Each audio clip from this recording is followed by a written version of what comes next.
So, hey everybody, welcome to another episode of Family Reflections. My name is Keddy and she is Kina. all right, and we're in here today with Officer Ron Chicot. Kina, why is the officer joining us today? Right. So, as we know, November is Road Safety Month, and we cannot proceed in discussing road safety without the assistance of our traffic officers. So, this is why Mr. Chico is here today, and we're going to dig into the topic of road safety. Right. Welcome, Officer Chico. Thank you very much. Thank you for having me. Yeah, absolutely. Let's just start off with statistics. When we look at vehicular collisions in St. Lucia, and even the wider region, lately there has been many collisions, whether it be vehicular or motorcycle. What can you tell us about the statistics for this year? Okay. Over the years, what we've observed is for the past 4 years, I think from 2016 onwards, there has been a spike in the amount of accidents we've had yearly.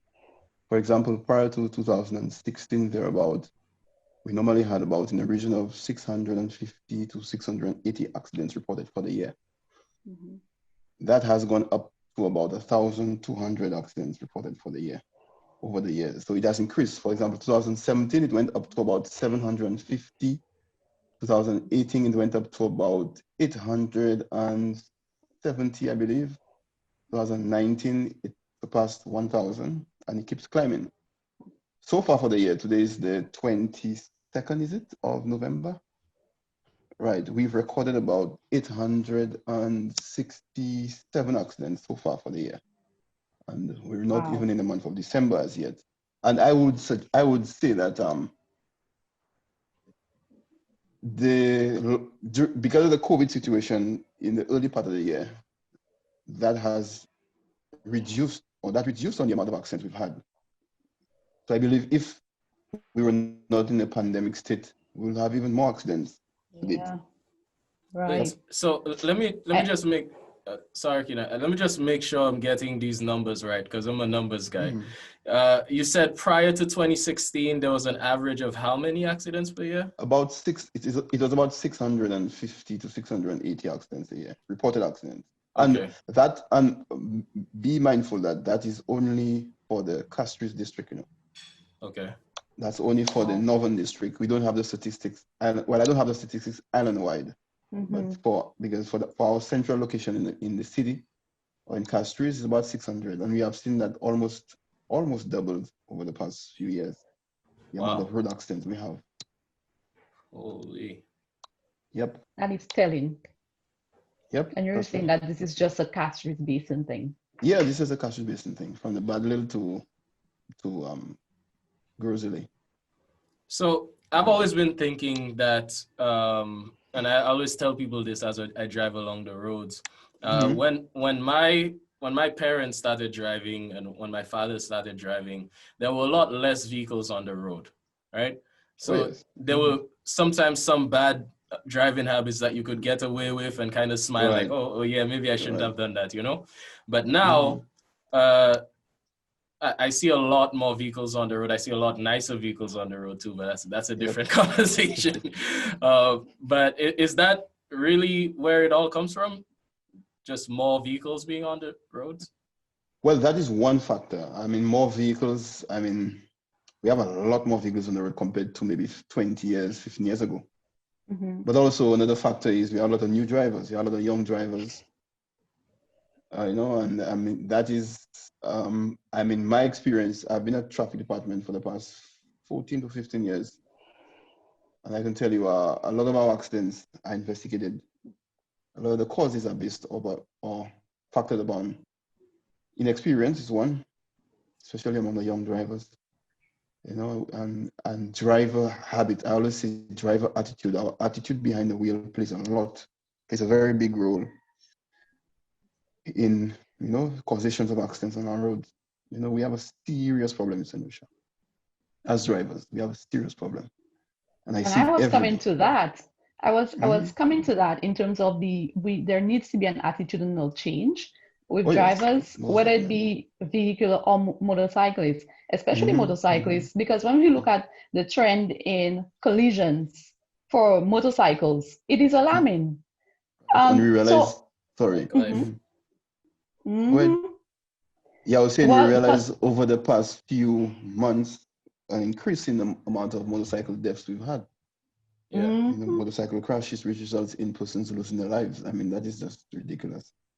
There yeah. has to be our attitude change behind the wheel. I mean, I ride motorcycles too. I've been riding motorcycles for the past, what's it, 12 years, 10 years, 12 years.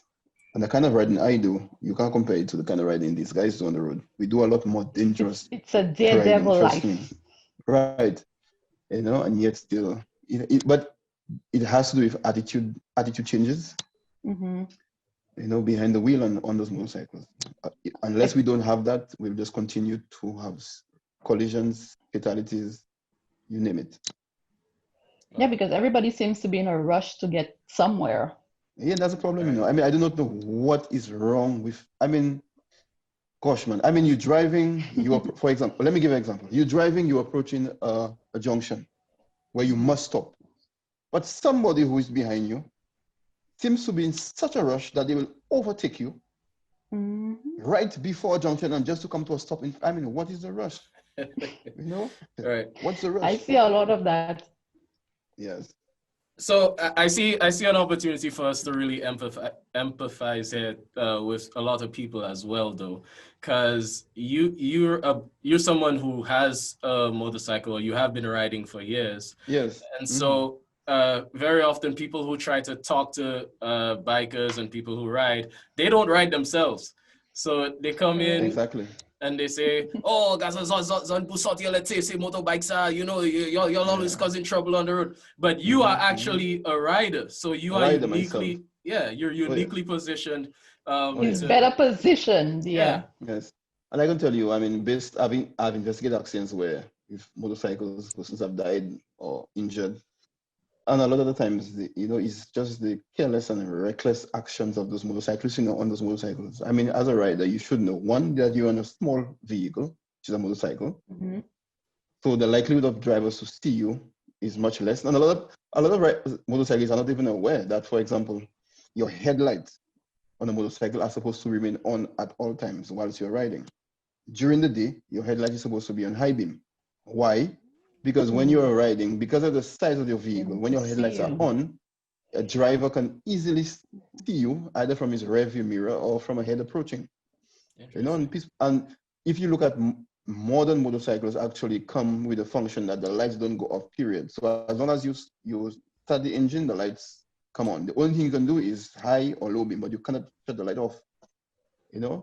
I see a trend. I Oh. don't know where. I don't know if it's some YouTube video or whatever you saw it. I see a lot of motorcyclists riding on the highway with the hazards light on. I mean, that is ridiculous. Your hazard lights are not supposed to be what causes people to see you. All right. For example, if you're riding in front of me and you have your hazards on, okay, Hmm. and it's your intention to turn right, Hmm. how will I know that you want to turn right You when will your not hazards are know. blinking? Exactly.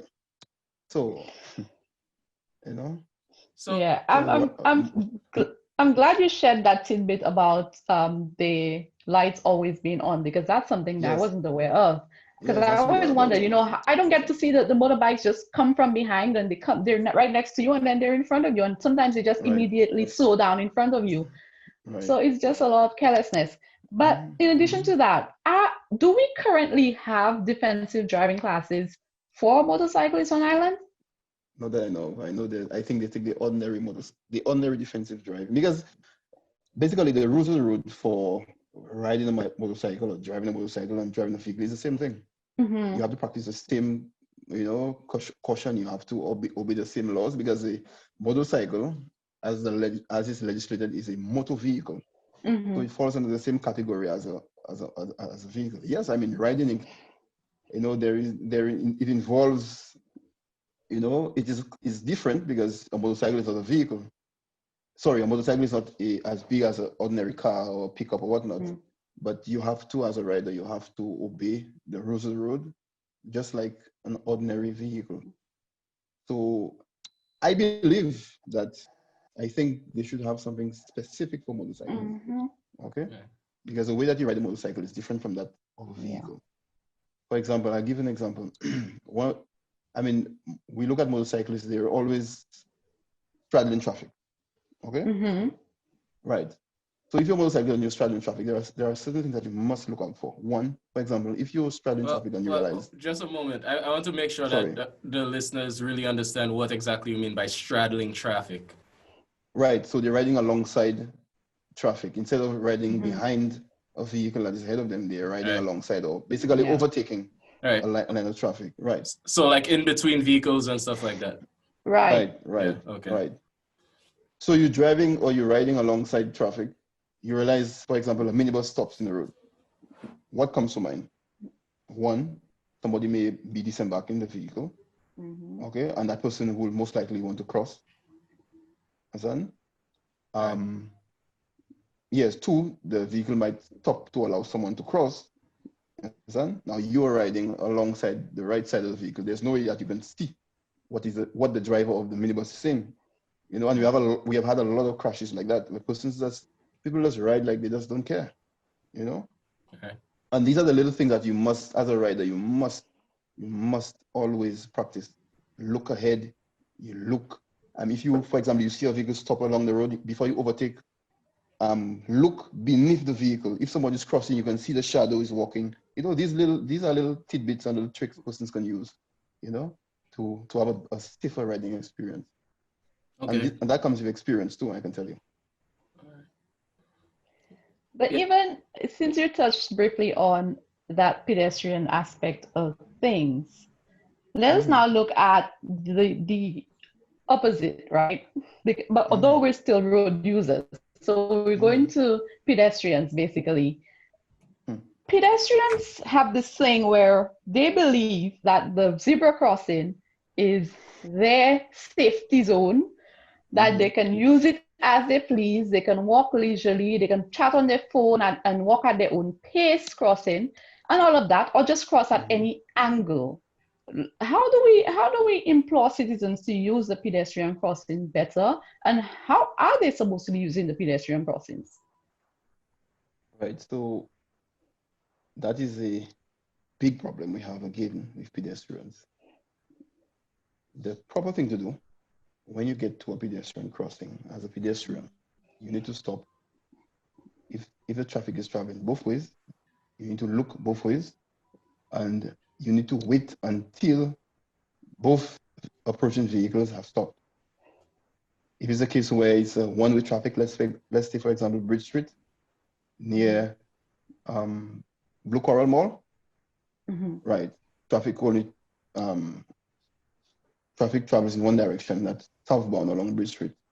So before you get to the crossing, you must stop and allow the vehicle to stop first before you start crossing. Reaching on the crossing doesn't mean or doesn't give you the right to just walk across the road without even ensuring that the driver has stopped. Because the driver who is approaching can be distracted.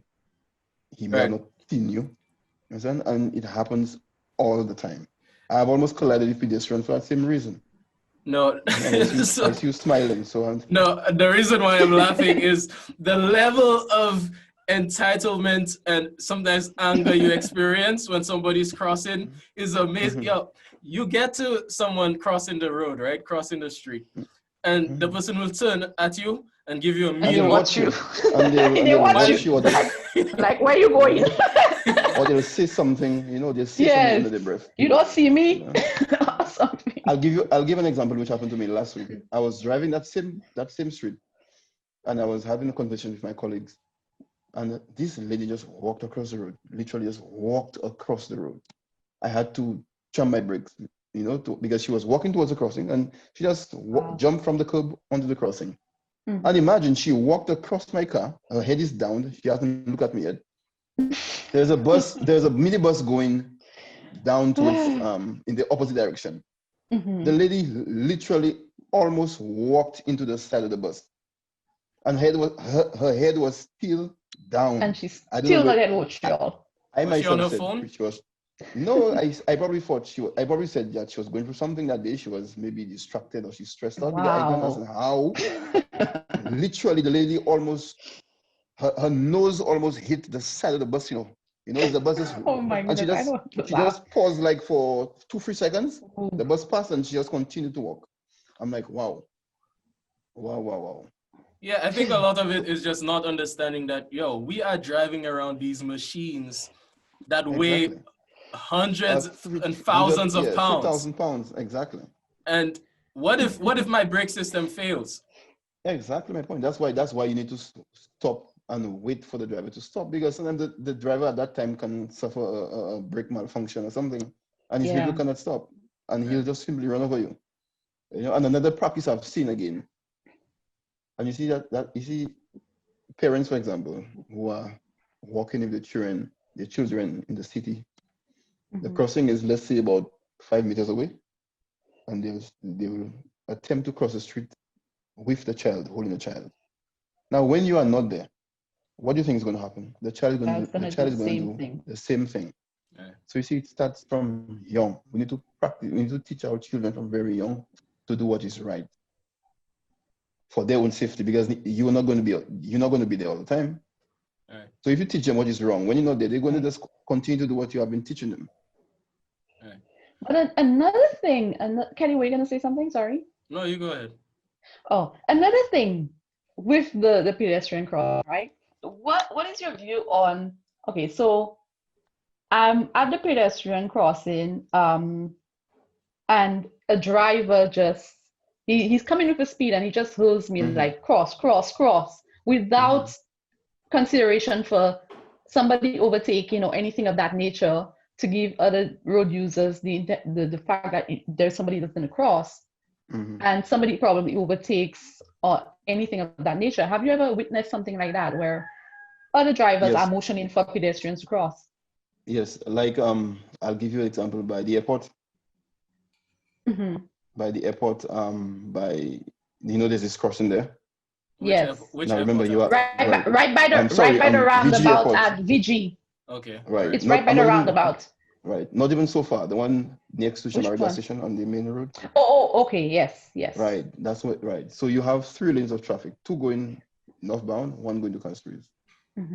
Sometimes the driver on the inner lane going northbound stops to allow somebody to cross. Somebody who's traveling on the, let's say, on the left lane going up north is coming at a speed, and they are not stopped as yet. You know, we have had accidents where persons have actually collided or run into the rear of other vehicles which are stopped to allow persons to cross. That happens all the time. Somebody stops for you, a driver stops for you to allow you to cross, somebody comes behind, bam. That happens all the time.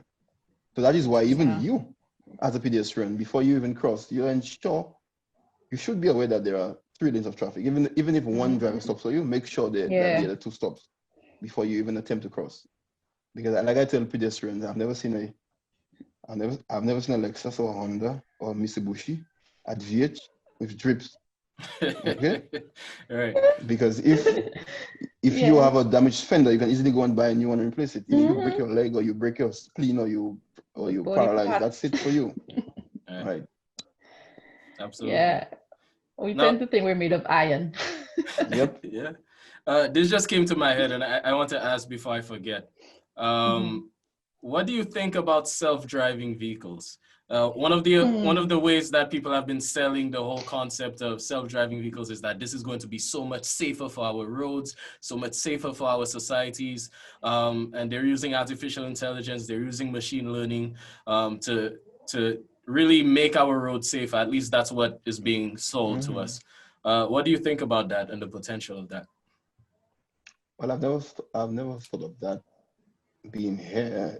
Something here. I don't see it working here too well. Especially even in the for terrain. Right, yeah, and that's the biggest problem. Even in the self-driving, tests they have done, they have had a lot of crashes with the self-driving vehicles, and even those roads are straight roads, flat roads for miles. And like our terrain, like you said, we're very mountainous, and I don't think I don't see it working here too well. I would disagree. I think with some of the strides that they're making, Tesla is about, well, I think they already have released a full self-driving package. Mm-hmm. And though most of those self-driving programs right now work best on the American freeways and European freeways, I see in the next 5 years those systems being capable enough to navigate a mountainous, rugged terrain and curvy roads and stuff like Well, what we have in St. Lucia. Definitely not in my road.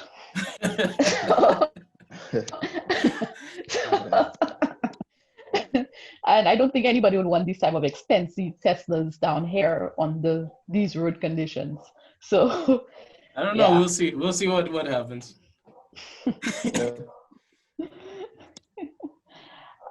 What is the most? I'm going back to our motorcyclists because I'm very passionate about motorcyclists. I love motorbikes, but I've been seeing far too many fatalities, as you've said. What is one of the most important messages that you could get out there for our motorcyclists? Well,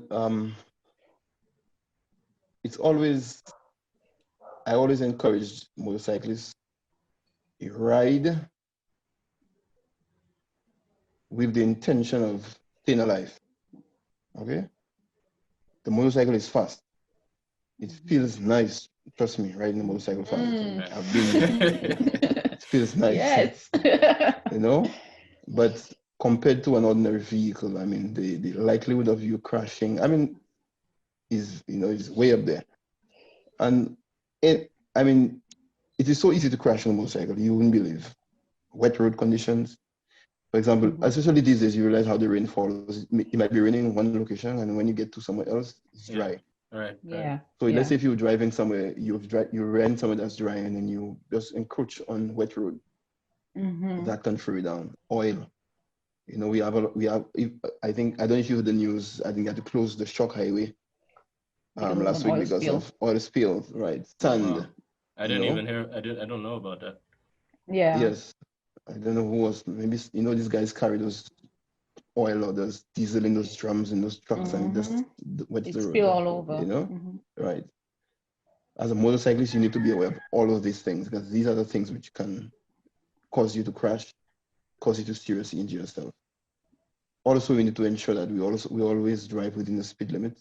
And three, safety gear, helmets. Helmets saves lives. Okay? Yeah. If you can't afford, I see people riding with slippers. That is not safe. Okay? Right. If you're riding a motorcycle, it's safer to have enclosed shoes, you have a helmet, and if you can, you have your leather suit, your leather jacket, these Knee things. guards. Knee guards, Right. your gloves. These are important because when you fall on a motorcycle, you hit the asphalt. You don't have an airbag, you don't have seat belts to protect you. You have nothing. Right. So we need. Let me give you a short story quick. I remember this. There was this one time I was on the Millennium Highway. It was a Thursday. It was Thursday or Friday. So I saw this guy on a scooter with no helmet. I stopped him. He told me he's from Cicero. I told him, "Brother, you should have your helmet." He told me, "Yes, officer, I have it home. I just rushed to go down there." I said, "Buddy, the little rush that you rush to go down there might be the last rush you rush to go down there." All right. He said, okay. I said, okay, you know what? Turn back and go back home. That was Thursday. Monday afternoon, you will not believe that same individual fell off the motorcycle at Cicero. He had no helmet again, and his head went straight into the wheel of a Wasco's vehicle. Half of his brain stayed on the road. That was the end of him. Wow. Somebody I spoke to Thursday. He had Thursday, Friday, Saturday, Monday. Just about 3 days after, I spoke to him. And had he had a helmet in his head, he would not have died. Because I attended the autopsy. That's something that we do as traffic investigators. And the pathologist said the same thing. Had he had a helmet, he wouldn't have died. And the same guy I spoke to, I told him, wear your helmet. And he was not fast per se. He just fell and his head hit the wheel of a vehicle. And the wheel of the vehicle broke his skull. and his brain's still on the road. So that's a true story. Yikes. Yeah, That? and yeah, thanks for sharing that. I know that can really a story like that is so much better than just telling people to wear a helmet, you know. Oh yes. Yeah, it's yeah. a wake-up call to some people there, right there, Mm-hmm. to just make sure that they protect themselves. But But before sorry, go ahead. we dive into anything else, I want to ensure that we keep a balanced approach, because it's so easy for people to demonize the vehicle and say, okay, motorcycles themselves are the problem. No. I'll never say that. You mentioned earlier that riding fast on a motorcycle feels good. Tell us about the pleasant part of The riding. adrenaline rush. Yeah, help us understand the attraction. Well, we've seen, and something that we've seen over the months and years in St. Lucia, that the motorcycle has been we have a female riding club. I think Sesame Street Riders, right? They're done. But being on a motorcycle is fun. I mean, just the fact that you can maneuver that motorcycle and you can ride that motorcycle with speed, it feels good. The adrenaline, Adrenaline rush. Right, the adrenaline rush. Trust me, it feels good because I've done some very fast ride myself. But I'll tell you understand? Yeah. And it's a preferred choice of vehicle, especially among our young men of today. And also a lot of persons who, especially the ladies now, and that's something that I like. I think more women should even you, Miss, you should learn to ride. I love motorbikes. I love it. I have a colleague who actually owns a motorbike, and she teaches the class as well. And I always admire her. So Charmaine, well done. I love seeing Charmaine behind a motorbike, and she just has this thing about her when she's riding. It's amazing. And I can speak for the adrenaline rush and the whole thrill of feeling the breeze and everything. Right. There's a thrill, but we need to do it safely. Yeah, it's easy to get carried away. Very easy. There are some, when the cruise ship season was open, there was those Harley Davidson guys who normally come to St. Lucia every now and then. Yeah. I loved riding with those guys. Loved. You know why? Because they are so disciplined. They are even with formation. Disciplined. Formation. If you leave the port and you're number one, you go all around the island, you stop and you come back, you're number one. So there's nothing about that one to overtakes that one and so on and so forth. No, there's no popping of motorcycles, none of that. It's just a nice, cool ride around the island. I can tell you that over the years, I think I last worked an independence ride more than 5 years ago, and I will not work one, period. Wow. I do not want that kind of stress. I just cannot take it on. It is too stressful.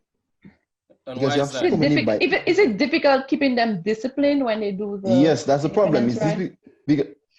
Okay, we're going around the island for a ride, but that group wants to leave first. That one wants to go there. That one wants to go on wheelie. That one wants to stop there. Hold on. Let's just stop ourselves right here. I want the listeners to really know what we're talking about. When you say independence ride, we're going around the island, what is this all for? Let's give us some context here. Right. So it's the 22nd of December, which is 22nd of February. February, the annual independence. Yeah. My mind was 22nd of February. We have this round the island ride. It's an independence activity, and I'm not sure how many years that has been. At every Independence Day, the motorcyclists from all over the island, they come together. They meet up in the William Peter Boulevard, and the intention is to ride. And the region, the region. Yes. That's St. Vincent, Dominica, Grenada, right. The guys come down to St. Lucia. They bring their own motorcycles to St. Lucia. And the objective is just to ride around the island as one group and have fun, people love seeing those motorcycle parade. They love coming out and watch the bikes pass. Yes, and okay. So that's what it's all about, and it's done every year. So you were saying about trying to keep them disciplined. Right. So that's the biggest issue we've had over the years, trying to keep them disciplined. I think last year, I did not do it last year, but I think I was on the show with the ex-president of the present president of the Motor X Club, just before the event, and he was, there was some things put in place to help with the organization. I think they had a particular colored T-shirt, and they had rules that everybody, so before they leave Castries, they had the helmets. People are not supposed to come there on insured motorcycles and not being licensed. That these things were put in place just to have some form of, decorum and order whilst they go around the island. I did not go, so I don't know how it turned out. Yes. Okay. Go ahead, Keddy.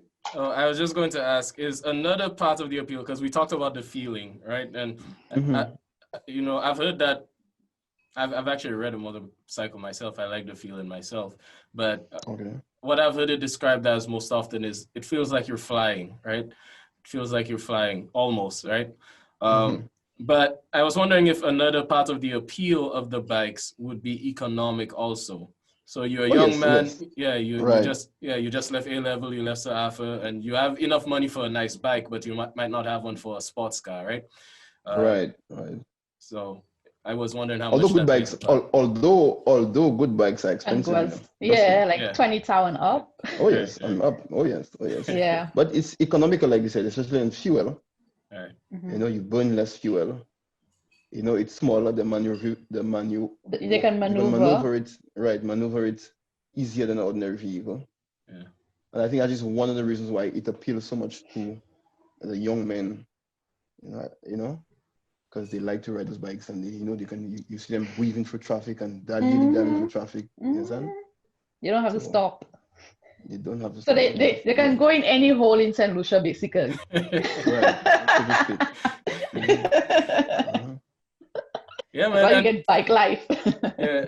Let's not forget, it's cool, right? It just looks cool, You right. Pop up, you get off your bike, you smile, you throw your keys to somebody or something, Yeah. So let's draw on now in terms of efforts. So I know we spoke of everything that goes wrong and all of that, but what efforts are being made by any agency, whether it be government, non-government, or whatever, by the police, to curb road fatalities and vehicular collisions in St. Lucia? Okay, well, what we do on our end as police officers, we attend talk shows, radio shows, TV programs, all in an effort to educate persons as to how to use the roads. We also sit on the board at the Ministry of Infrastructure, where we are able to give our advice, our suggestions as it relates to, certain aspects of the road. And one thing I can say, I don't think that our agencies have accepted how important it is to, in terms of our roads, we speak about road safety. One of the biggest issues with road safety, I believe, is road marking our roads. Yeah. If you drive around St. Lucia, a majority of our roads are not marked, and that is very dangerous, because if you are not used to driving in a particular area, and let's say you go there at night, right, you'll have a really tough time trying to maneuver the road, because you don't know where the road bends, where it curves, where it stops. Yeah. And we flout in here tourism. You have tourism people coming into St. Lucia, and they're driving especially on the West Coast. Right. They're also driving along our roads, and those roads are not marked, and they are not even used to driving on the left side of the road, much less driving in St. Lucia. Right. I've noticed an accident that way, based on what you're saying in terms of road marking. It was a French couple, and they went down the valley. There was no marking or markings. Anything. So you're not sure as to where the road ends and where the road turns or where the road curves. And also, if you're driving in, let's say, adverse weather conditions, it's raining heavily, or for some reason there's a power outage, if the road is marked, you can use the white lines to gauge, so to speak. Right. While you're traveling along the roads. I don't like to go down south and come back at night, because I don't go that side often. And the road, sometimes when you have to look hard, and my eyes are not the best. Because when you get to a corner, you realize there's a corner which goes right, and you have to I know there are a lot of these in Choiseul and on the West Coast. I can say that driving to Soufrière, going up. Right. Oh my goodness, it's so dark. Like, it's dark, it's pitch black, and you can barely see in front of you. So it's definitely a concern. Yeah, I can really speak to the importance of those white lines at the side of the Oh, road, yes. because there have been many times where I was driving in heavy rain, heavy Oh, yes. rain, Oh, yes. and And you, for a little while you can't see ahead of you, and and all you you can't have, even yeah, make, right. And you can't even make out the difference between the road and the sidewalk because all of a Yes. sudden it looks the same. Sometimes you may go off the Yeah. road completely, You're veering off. you know? Right, yeah, right. yeah. So Wow. that's really important, and I want I'm to, glad you pointed that out. yeah, yeah, Yes, so that was one aspect of road safety. I've seen, for example, they have in the city of Castries, if you realize, I don't know how the traffic lights are back up, thank God for that. Now, absolutely, a lot of persons are not pleased again because, they think it takes too much time. But you Too see, long, too long. right. But it's good, let them wait. Whilst you stop for the lights, say a short prayer, do something. yeah, So Understand? let me butt in with a joke here about those lights. So when I heard about the lights, initially I was like, okay, it's in Castries. And that same time they put it up, I actually went to Castries for some appointment. And I noticed them. I said, okay. I also noticed that I think it's what do you call that street? Like lower down, going towards the market from La Place Carenage, that street that's on your right. There's That's like the Library Street. pedestrian crossing signals. I think that's what I Right, right, noticed they have. right. So I was Hmm, rather hmm. impressed. I was like, oh yeah, we actually have pedestrian crossing signals. Yep. So I hope they utilize it. I But hope. in Viewport, I had no idea that they had put the light up. So Yes. see me drive through, and then I'm saying, oh my, just passed a red light. Mm-hmm, mm-hmm, mm-hmm. Yeah. And, and I mean, what the light does, I mean, prior to the lights working, people those intersections were nightmares. Hmm. Persons rush, and the most important, the worst thing is sometimes they block the intersection. yeah, So yeah, you on Jeremy Street, you're going straight towards Chaussee Road. Someone is coming from by the market area, and they just turn right and they stop right in front of you. You can't go anywhere, and because the traffic is flowing. With the lights now, everybody goes at their turn, which is good. But even I believe even we with get. that, let Mhm. me give you an example of something I noticed in Viewport. You may not be familiar with the street, but right where they put the traffic lights, so Mhm. there is like my bus stand, shows a bus stand, these bus stands right there. There is usually somebody selling produce right Mhm. behind the buses there. And I noticed recently coming out of the traffic lights, like drivers literally stopped by the vehicle selling the produce in traffic to purchase and holding up traffic in the intersection. And I'm like, and people are horning away, and traffic Mhm. is just backed up because right, Yep. somebody decided to stop in the middle of traffic to purchase produce as opposed to just pulling over because right. there's a Mhm. huge bus stand area where you could pull over on the opposite side. Mhm. So Mhm. I think we also need to inform people that, these things, do those things. You cannot. Yes, I agree, and that is why I'm for one. I always agree with when the authorities. I mean, not because you have to vend, you must vend anywhere. If you want to vend somewhere, you're going to Mm, cause an obstruction. I believe you should be relocated to a location where you will not obstruct traffic or cause people yeah. to stop while it's in traffic to buy a bottle of water Hmm. or $10 dashing from you. I mean, and you're going to hold up traffic, All right. you know? Yeah, Yep. it's also Yes, a hazard. some people have the attitude of I don't care, So I Yeah, think that's yeah. a And a big lot of part our of where that drivers comes don't from. care. Right. A lot of our drivers don't care. They stop in the road, they're talking away, they're chatting.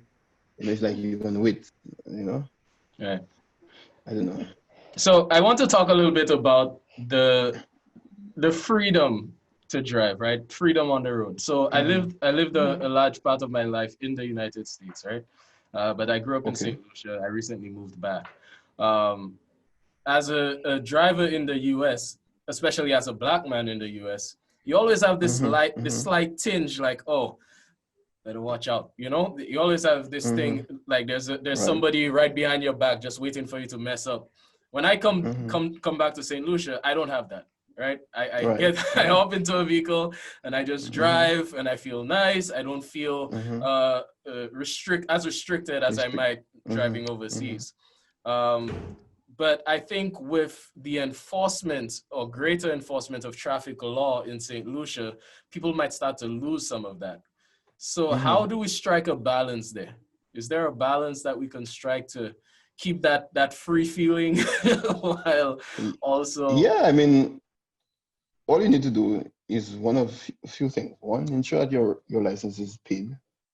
Right. ensure that your vehicle is insured, and ensure the road license is up to date. Right. But I mean, you must expect at some point in time the police will stop you. I mean, police, we do random or routine checks off and on. So you might very well be stopped by the police. Just ensure that when you are stopped, that you have all the documents in order. As long as you have everything in order, you have nothing to fear. The officer is not going to detain you or arrest you or keep you, longer than necessary or reasonably necessary, as long as your documents are in order. Yeah. So unlike the US, like you said, here, I mean, you're free to drive. Just ensure that your documents are up to date, and then you have no problem. Right. But just expect, and when the police do stop you, just be patient. As long as everything is in order, you will be done with about 15 to 30 seconds, and you're on your way.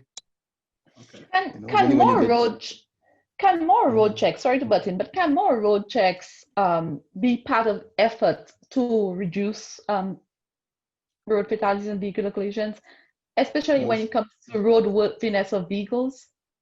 Most definitely. You see, you have the for example, let's take a road, for example, the Bexon Highway. Mm-hmm. Over the years, the Bexon Highway has been one of the roads which has claimed the most lives. Mm-hmm. And I believe that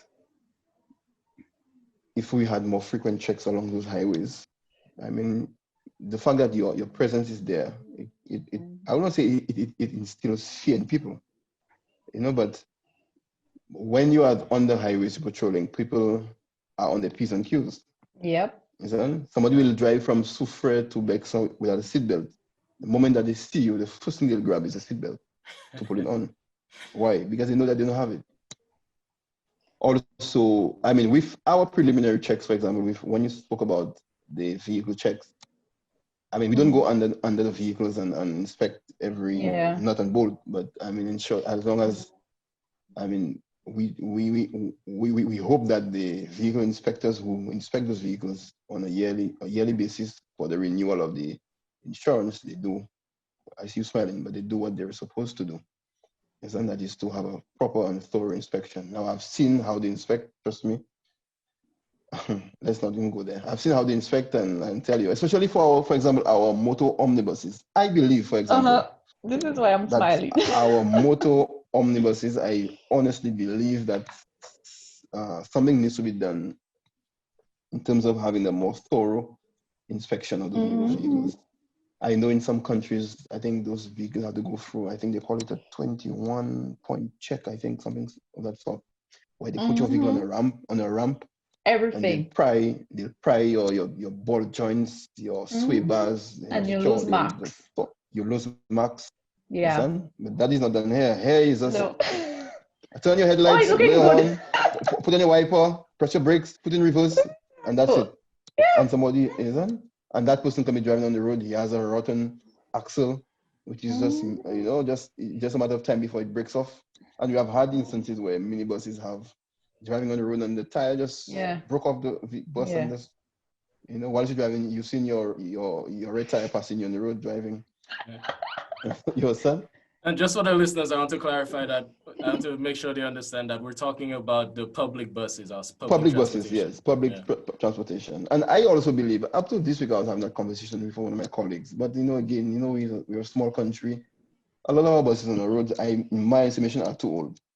I believe a public transport, as long as it passes 5 years, it should be changed. 5 to 7 years, it should be changed. Period. Because you have buses on the road 20 years old. You understand? 15, 20 years old buses on the road driving, and they're in a deplorable state. When you sit down on it, it's not comfortable for you. The seats are torn. It's just. But again, we look at cost. We have to make it. I mean, the authorities have to make it easy for a minibus driver to be able to change his bus every 5 years. Yeah, but this is where I agree with you. In terms of the lifespan of public buses on the road. And if you really want to take safety seriously, these are measures that we have to seriously consider moving forward. And especially with our terrain, because I'm saying this is not the States and Europe where you have flat roads that a vehicle can last you. Our terrain does not allow for vehicles to last that long. We don't have the terrain and we don't have the proper roads for it. Imagine, I know that there are instances where, for example, someone boards a bus to go a particular area, and the driver will tell them, you know, I can't go up the hill with the bus can't go up the hill. Like, really? You have to I you mean, have to pull up the passengers to go up the hill and come back. Understand? I mean, you're driving the public bus, going up the hill is part of your route, but because your bus is in such a deplorable condition, you cannot go up the hill. That is just ridiculous. No, you have to descend back and then meet him at the top of the hill. Right. Or find your way up the hill yourself. So what is the potential for our public buses to become a part of the public sector? To be owned by the government, basically. I know where you're going from. I know, but yeah. That's not gonna happen. I don't think it's gonna happen there's a lot not of, right now. And lot even look that at would have during to this, happen beforehand. Mm-hmm. And that is the issue we have now, for example, during this pandemic now, where the buses that we're importing, for example, those buses don't have windows. Buses have one window on one side. Understand? Now, if that bus, for example, were to flip and fall on its side, all right, it's the jaws of life. Where the door, but okay, but how long will the jaws of life get there? That's so what the saying. vehicle flips, the vehicle turns over, it falls on the side, it falls on the door, you can't pass through the door. Yeah. It has one window, and the vehicle starts to catch fire. What do you do? And they have 12 of you in the vehicle. This is I'm so glad you brought this up. Taking at the times that I do have to take public transport, this is something that I do. I have to consider which bus I'm boarding. I have a fear of these pit bulls that are now on the road. Yep. We call them pit bulls. Pit bulls. I have a concern because, like you said, this one window thing, and I'm not like most people, so I always think of safety, having gone through road safety. Right. What if we're in an accident? How am I going to get out? So that is always my concern, and I do not board them for that reason. So, but again, it draws back to measures being put in place in terms of the types of vehicles that are allowed on our roads. Allowed to come in. That's true. These are for, China and these places, and we have these things here. But yes. Question, are these vehicles that come in with the single window, it doesn't sound like a design that would be made for a vehicle that is intended for public transportation. Public use. Yeah, it sounds like a design that's probably flippantly made for a cargo vehicle or cargo transport vehicle. I honestly don't know what the intention behind that one window thing. What I've heard is that even if it has one window, the glass it's made in a way that you can easily kick the glass out. Okay. But that's not always practicable. Now, I was having a conversation with a minibus operator who told me that if you will actually have all the windows installed, but it comes at a separate cost. Yeah. So so if you're going to buy the bus, you want them to install 2 free windows, you have to make an order, and they'll have to That's what I've heard. Okay. You could customize it. That is an option, but most of them don't, because again, it's a cost you have to incur. The cost separate from the purchase. All right. Yeah, definitely. If there's an extra cost, most people are not. Most people are good to do it. Okay. So I'm just getting. Hold on. I asked my colleague some stats earlier, and she's just telling me motorcycles. I think so far for the year we've had 19 fatal crashes, where 20 people have died. Wow. Wow.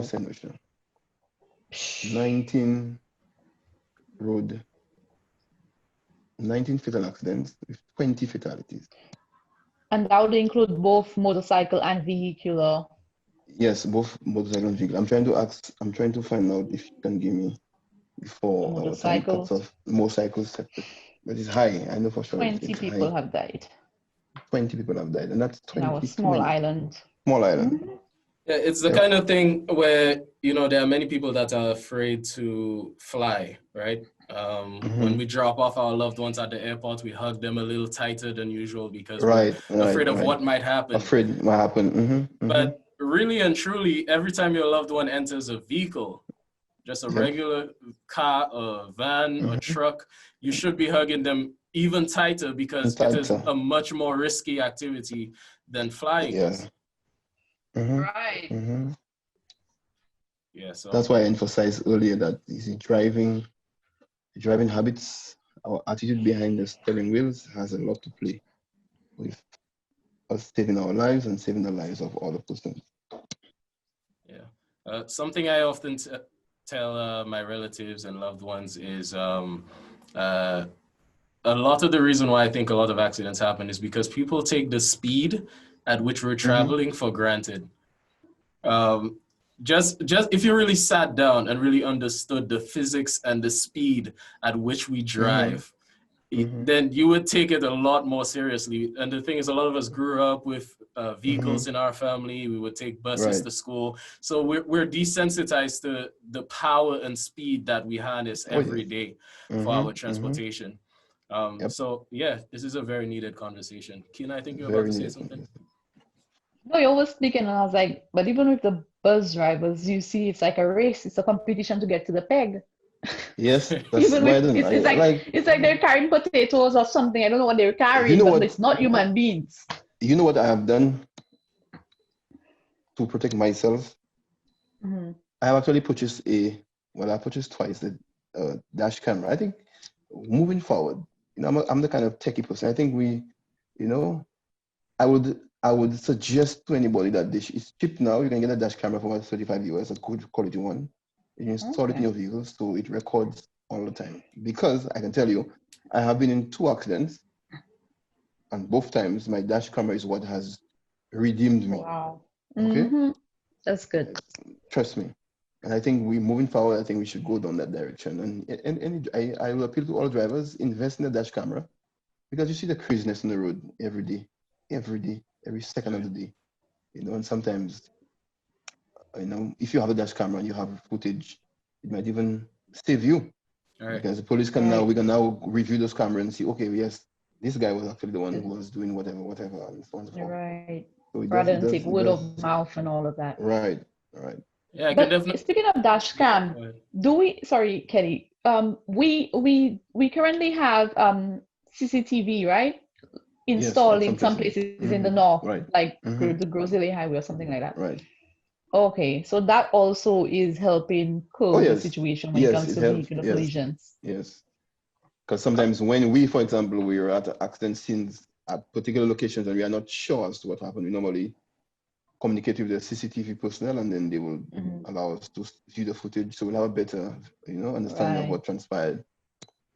I'm hoping we could get funding and install more of these around the island. It's really needed. Yes, for sure, especially around the city. And and I always believe we should have cameras installed all on our main highways at strategic locations. That is where, Keddy, you were talking about driving in the US versus driving here. With these CCTVs, it kind of places that context for us. Where you're looking over your shoulder because you're being caught on camera.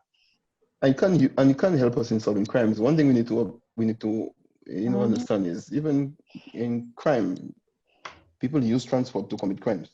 You know, they drive away from the scene, they drive to the scene. So, so if we have cameras installed at enough locations, it will assist us even fighting our crimes. Because if, for example, you may have heard that vehicle may have passed at the time, you can just review your camera and see what that vehicle. You know, I mean, I don't believe these things are only investment. Oh yes, I don't believe these things are only good on TV. I mean, we can use it. I mean, you see on TV those different programs where the police actually view footage and whatnot. I've seen, for example, when they're trying to track down, and it's amazing, when they try to track down, let's say, terrorists in other countries. The guys, there are so many cameras that they can actually, pinpoint the individual, and boy, it's just amazing. It's just amazing. I think we can, as a small country, I think we can make use of it. All right. Absolutely. We just need to. Sorry, anyhow, you said we just need to. Kina, I think we had an issue with your audio there for a little bit. Oh, sorry, I was saying we just need to invest in it. Yes, most definitely. Absolutely. I forgot what I was just about to say, but I did have another question I had for you. Let's say you're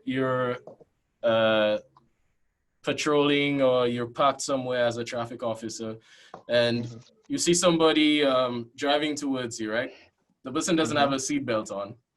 But as soon as they see you, as you mentioned earlier, of course, the natural Right, yeah. instinct is, right. And they grab grab it. over for it and reach over, pull it down. And as an officer, when you see that done, do you feel, oh, okay, at least they know that they should do it?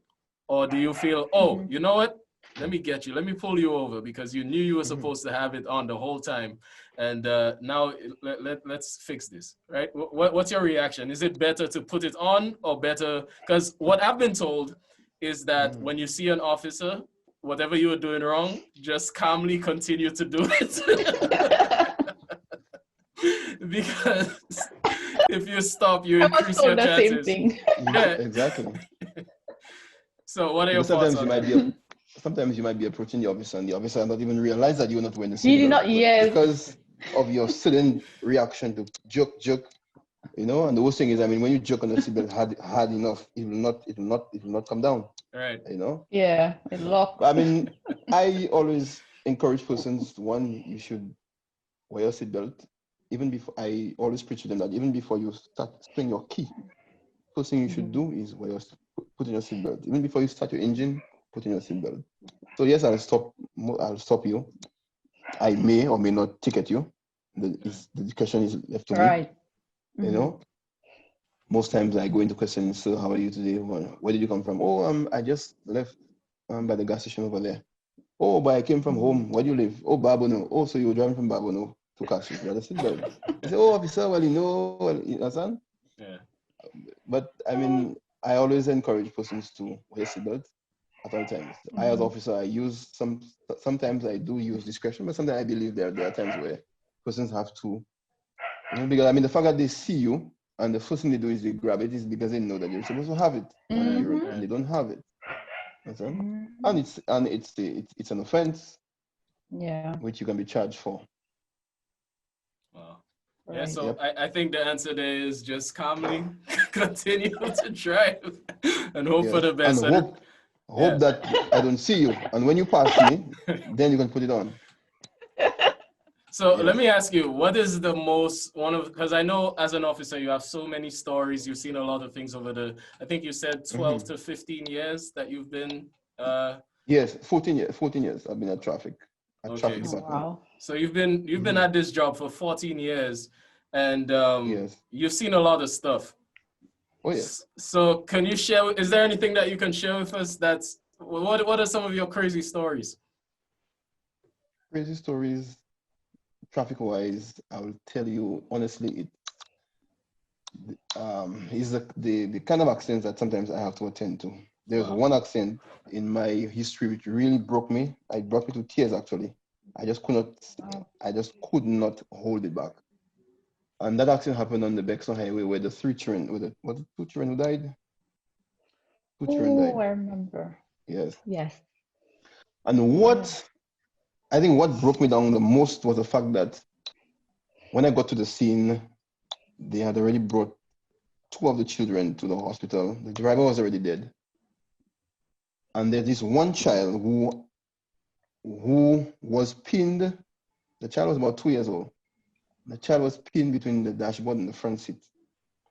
And the front seat was actually broken and was stuck forward. And it was basically the fire officers just heard a cry. So prior to them coming there, they had no idea that there was that child there. And when he heard the cry, he looked and he saw the child pinned between the seat and the dashboard. We had to really hustle to get that child out of there. He just alive, tried to cut that vehicle and rock it. When we finally did, we had no ambulance there.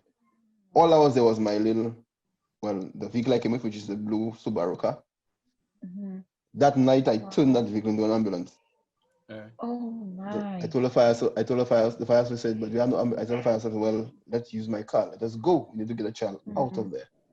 The guy told me just put on the back seat. I put on the back seat. He put the child in on the spine board and he jumped in the back, closed the door. The mother was sitting right next to me. And he told me just drive. Let me tell you, that night I drove. Wow. But what was hard enough was the fact that the child was literally crying in pain. And the mother now is next to me and she's crying. The fire officer he shouted at her and tell her just, hello, mom, just suck it up. Right now, your child needs you. Just Mhm. stop crying. And he told her to start to sing to him. Mhm. And I'm driving there, and the mother is singing in anguish, and the child is actually trying to sing along with her Oh in my. all his pain. I'm telling you, man, I know that I drove like a maniac. When I got to the hospital, we took the child, me and him, we brought the child in the hospital, and the doctors were like crazy. Everybody was like helter skelter because there were two children there. One was already dead. The other one was, seriously injured, and Mhm. we had no beds. We put the child on the floor and we started to take out the child. But at the time, what I realized when I got to the hospital, the child was unresponsive. The child had just gone quiet. And when I sat down, when I left the room and I was in the hallway and I just started to sink in, I just broke down like a baby, started crying. I just could not help it. I was like, wow. I mean, I have children myself, and I'm telling you that, and these are the things that we have to go through as police officers, and we see those things every time, the blood and yes, and you name it. All right. But in all my experience, that is the only one that really broke me down. I don't know if it's because of hearing that child singing and crying in pain at the same time, and then and the child did die eventually. Yeah, the child did die. Yes, and as a police officer, again, we have to now attend those autopsies, and it's yep. So, what is the support available? The counseling support, uh, emotional support available to to your officers who have to constantly be dealing with this kind of thing. Dealing, yes. Yes, we do have counseling support available. We do have debriefings available. So, Mhm. when you go through these things, all you have to do is request it. And I believe I honestly believe it should not be done at your request. It should be mandatory that anytime you come from those, You're debriefed. tragic things, that you should be debriefed, because these things are abnormal. We humans, we were not made to witness these things as human beings. And when you see these things, it can have a psychological effect on us. When you Right. look at the United States, for example, you see so many officers committing suicide and so on and so forth. And we're saying, but what? But these are the things that you go throughout your career as a police officer. You see those things, those gruesome things, and these things just build up, they build up, they build up in your mind until, you just can't take it anymore. Cannot take no more. And a lot of times we see officers and we call them, drunkards and whatnot. But some of these, those officers sometimes may look to drinking as a means to try to, forget those things. And, I was Coping listening to mechanism. Mr. Yes, Calixtus Jean-Louis, and he was speaking about the same thing. He said those kind of events tend to remain in your, I can't remember the term he used, but it remains somewhere The where subconscious. subconscious mind, right? Where it gets replaced and replaced and replaced in your mind. Mhm. And then if you don't take care of it, or if you don't do what you ought Yeah. to do, it can cause you to do things that you're not supposed to do. All right. Yeah. Left unaddressed, it comes to your Yep, conscious mind. yep. Yeah, So man. I've seen a lot of Wow. stuff. Traffic, trust me. Thank you for sharing that story. And I also want to Yep. commend you for taking action that night.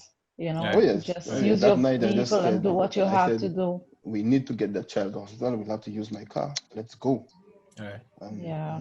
even if the child died at the end, but at least we tried. All But you right. did your best. We did try Yeah. it, right? Yes. Wow. So, Absolutely. yes. Yeah. I guess before we close, is there any message that we could leave our listeners with when it comes to hmm road safety? I know we spoke to the motorcyclists, and hmm you left some very poignant messages. You might want to reemphasize it and bring hmm out something new for our road users, whether it be Yeah. pedestrians or vehicular traffic. Well, right. That's why I like speaking about road safety, simply because we all can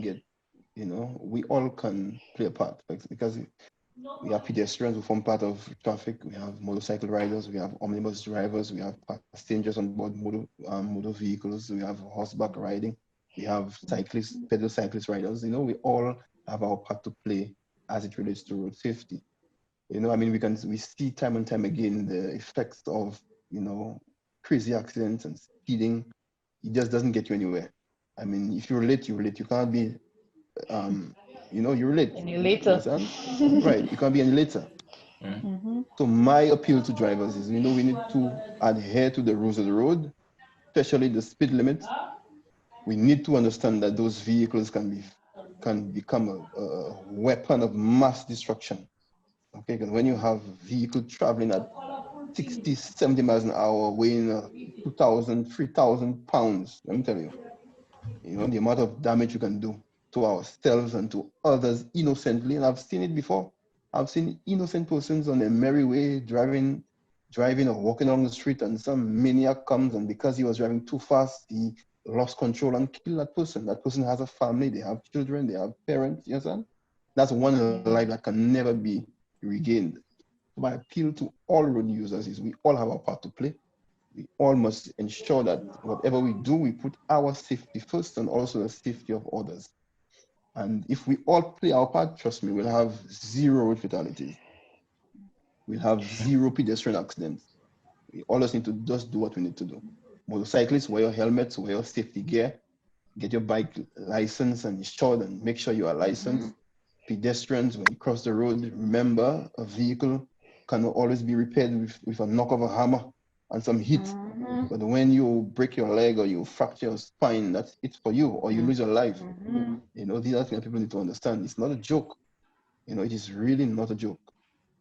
And one more thing, I'll say, we need to be patient. I do not know what is the cause of our haste, our impatience as solution drivers and even pedestrians, the same thing. They cross anywhere, anyhow. A pedestrian sees you reversing, and they'll still try to run behind your vehicle and try to make it in time, even if they saw you reversing. I mean, we need to be a little patient, because at the end of the day, I mean, when the accident happens, that's when you're crying, you're in pain, and you put people in unnecessary expenses. Yeah. So we all can play our part, and if we do, we'll have a much safer St. Lucia, where road safety is concerned. Very well said. Well said. Very well said.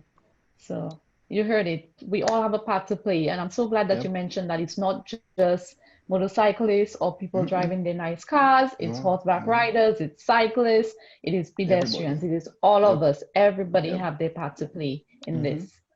One thing I'd like to say quickly, I noticed, for example, pedestrians. Again, you see our culture, we are not cultured that way. If you go to England, for example, when you are walking the streets at night, you have some form of reflective clothing, right, on you, whether it's an armband or a vest. But in St. Lucia, you see somebody walking the streets, they're all in black. And, our lighting is not that, sometimes our lighting is not that good. And then, these are the little things that we can do as pedestrians. You're walking at night. If you're going to walk out on the street at night, ensure that you wear some bright colored clothing, simply to allow persons to see you easier. If you dress all in dark colors, black, dark blue, navy blue, you become difficult to see at night. So these are the little things that we can do, to make it safer for ourselves and others. Yes. And that is a key point. I learned that, and I also learned don't walk towards oncoming traffic. It's better to walk on the opposite side of the road most times, because then both vehicles get to see, and you get to see any approaching vehicle. You get to avoid any accident that may occur while you're walking. So when you say oncoming traffic, you mean the traffic is coming towards you and you're walking towards the traffic, right? So both of you you're see supposed each to other. walk so everybody gets to see each other. Don't give the oncoming traffic your back, right, Mr. Chicot? I think that's what I learned actually from Mr. Joseph. Well, yes. I would prefer to walk and see the vehicle coming towards me, than to walk and the vehicle is approaching from my back. You're right. So if anything is gonna happen, you could see it, and the other person is on the other side of the road. So it's right. Do something, you can act in a manner. So Right. All right. Well, that sounds good to me. Yep. Yeah, that's what I heard myself. Thank you so much for joining us today, Mr. Chicot, Officer Chicot. What's going on, brother? Yes. I think this was I enjoyed it. Yeah, this was a very needed conversation. Yes. So folks, stay safe out there. We will be in here again in the next 2 weeks. And thanks for joining us again. Thanks again, Officer Chicot. Thank you very much for having me. Thank you. All right, thanks.